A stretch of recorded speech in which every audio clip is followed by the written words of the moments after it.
Ah yes, here we all are, in this perpetual exercise in futility. Even though it's already over for the majority of us subhumans, today I wanted to take a moment to talk to you about the most common looksmaxxing mistakes that I've both observed and personally have experienced. And yes, as an added bonus for you, you get to see this current looksmaxxing travesty that I'm currently dealing with in real time. I've scoured the depths of the information that I'm about to present to you, leaving no stone unturned. Rest assured, the information is reliable. So if you're ready, let's do this. Let's address the most obvious mistake off rip. Ugh, the vernacular these days. Short ethnic haircuts. This may as well be enacted as a new crime in itself. Poussoir. Possession of short haircut while being ethnic. The problem is, they just don't look good on us. And the truth of the matter is, Eurocentric beauty standards still hold true to this day. You see this in video games and anime. You know those Japanese animators wonderfully and fearfully designed their characters to be attractive, and having all but full reign on artistic imagery and an arsenal of modern technology to design the perfect hero. What do you know? Pale skin, blue eyes.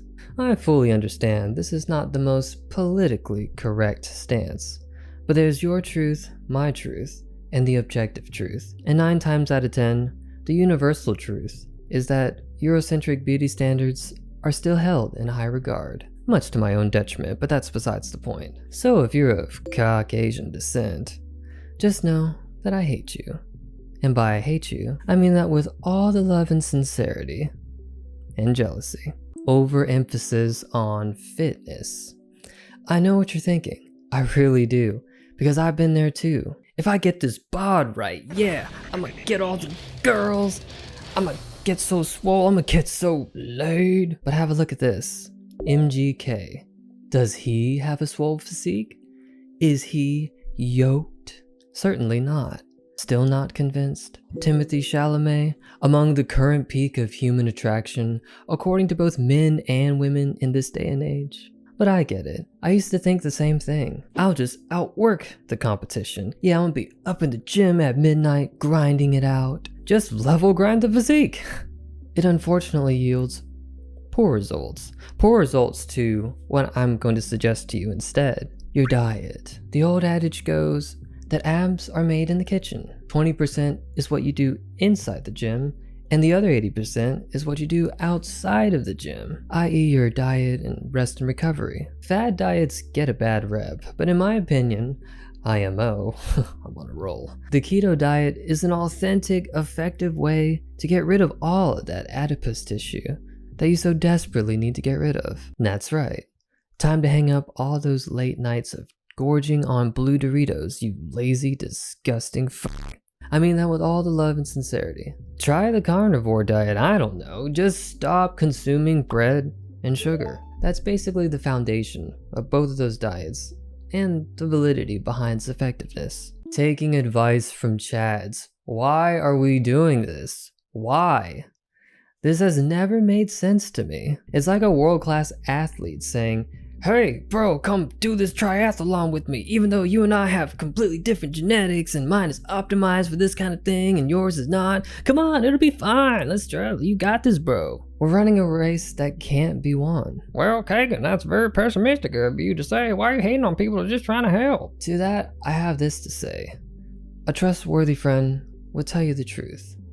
I'd rather tell you the truth than spew empty promises, switching to an incompatible lane. On the note of taking advice from Chad, which by now you should know to never do, it brings me to my next point of what I like to call switching to an incompatible lane. There used to be this very prominent American phrase that states one to stay in your lane.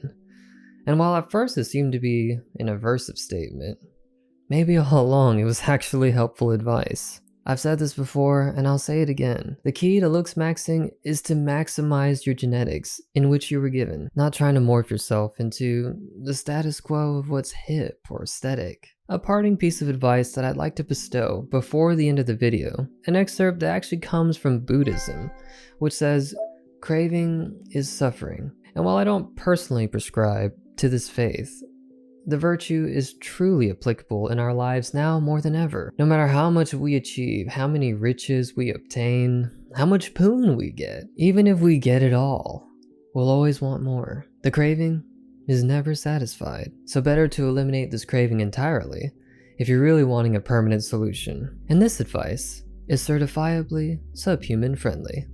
Trust me, I know. And that's gonna be it for today's video. Leave a like on your way out, comment down below some topics that you'd like to see next. And remember, it's better to know than to not know. I'll see you next time.